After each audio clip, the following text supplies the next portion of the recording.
So you are headed into your final year of college. Are Hmm. you amazed at how fast it's gone? It's gone by very quickly. It's gone by so quickly because I mean, if I think about it, Grownish season one was during my gap year. And then to think like I was 17 when we started the show, I hadn't started school, and now thinking like I was talking with my cast and the idea of being 21 now, of finishing school and art imitating life in so many crazy ways, it definitely has gone by quickly. And then considering the fact that school was virtual for the past year and a half, I think that made it zoom by even faster. But I'm grateful because I think ultimately the one thing about being so busy was that it made me walk into school with such an extreme amount of clarity about what I wanted to do, that I feel like I've had a really fulfilling experience studying under the professors I've wanted to study under, intentionally doing deep dives into subjects I would have never gotten the opportunity to otherwise. And so the idea of having to figure out, okay, I have 3 days to be on campus and then I go film a show 2 days a week and I have to fly at this time meant that I was so specific. And I'm grateful for that specificity because I feel like I look back on my 3 years so far and feel really good about what I've done. Well, because of the pandemic, though, is it hard not to feel as if part of your college experience was sort of robbed from Yeah. you? Yeah, I had to do a lot of processing for that because I think when I walked into school, I've had such a different educational experience. And in many ways, I credit the fact that, like, I've done Montessori, all girls Catholic school, public, private, distance, like, I've done all of it. And in many ways, it was the fact that I was always doing something different that made me feel like I was really in charge of my education. And precisely what made me a nerd was because, like, I always had that power over what I wanted to do, why I liked school, why I was engaging with school. Um, and it wasn't until like I actually started school, I didn't walk in like thinking, oh, I had a certain college experience I needed or wanted. I very much thought I was going to go to class and go to sleep. I didn't figure in the rest of the life that happened. That would make you like 80% of college students. I did that. I felt like my Yeah. first 2 years in college is like I went to class to go to sleep. Yeah. Go to class, go to sleep. That was it. And I didn't figure in the rest of the social life or anything. And it wasn't until I got into school and I just heard left and right, like your college experience. What about your college experience? Because like my first year, I was literally first semester, I was working 70 hours a week still. I was still on set shooting, filming, and then like for different classes, there were different types of things to make up for classes that needed my physical presence. So if a kid wrote 5 essays, one class I wrote 13. And so knowing that I was doing all of that, and it was a huge push. I think it wasn't until going through that I finally let the thoughts of, well, what about my college experience finally get to me? Because I was so detached from that. I was like, it is what it is.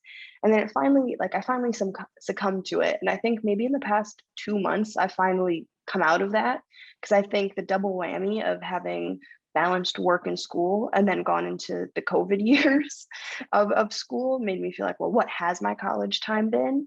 And I don't know what prompted the shift, but I noticed such a distinct shift because I was going in just really paranoid and very protective of my time, but not in a way that felt good, in a way that just kind of felt like I was going through like premature FOMO, which was just unnecessary. And so I say all that to say, I feel like in the past couple months, I've really settled into being really appreciative about what my experience has been and finally letting go of the voices that crawled in throughout the years of like, well, you have to do this if you're a college student, or you're not a college student if you haven't XYZ.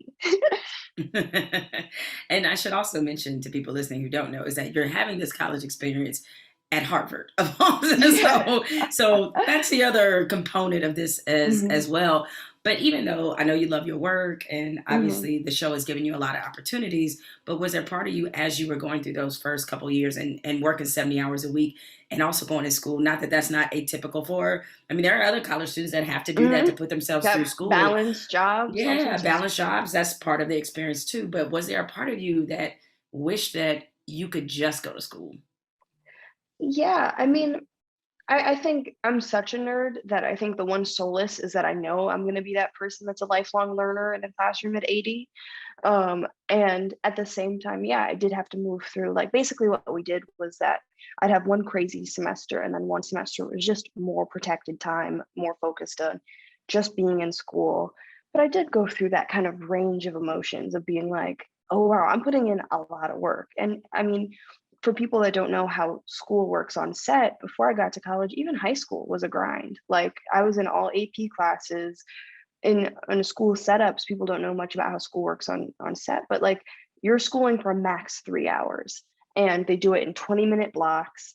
And they have this thing called banking time, which means that on weekends or on days in which you're not working much, then you school up to 5 hours, and that extra 2 hours then can accommodate. So some days you only schooling on set for 1 hour because you had 10 hours in the bank. And so I go into all this to say it's not conducive to people that love learning and to actually really being able to dive into your education. I think that's part of the conversation when you see the dialogue about actors not continuing with their education. That's a part that's glaringly missing, is that there's nothing about the set experience that is conducive to actually learning as a young person. And so much of my Blackish experience was my parents advocating for really going above and beyond what is legally required to make sure that, and I think all the parents ended up doing it, but to make sure that all of us as kids were given the support that we needed, knowing that this is like over a 7-year commitment that we made to this show. And that made such a big difference. But even on Blackish in high school, I was schooling the 3 5 hours on 1 to 5 hours on set. And then I was going home with our studio teacher and meeting with teachers and easily putting in another 5 hours and easily spending my entire weekend continuing to do school.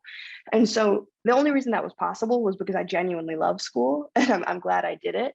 But I think having gone from a high school experience that required 150% to a college experience that required 200% um, was an interesting jump. And going through all the emotions of like, well, what am I able to do? Why am I working so hard? Made me get really specific about like, what do I want to take away from this experience? Because it'll be really easy to get caught up in all the things I'm not taking away from it, all the moments I'm theoretically missing. And I feel like this last semester was really clear, being able to be in a class with Professor Cornell West, and this was my 4th class with him.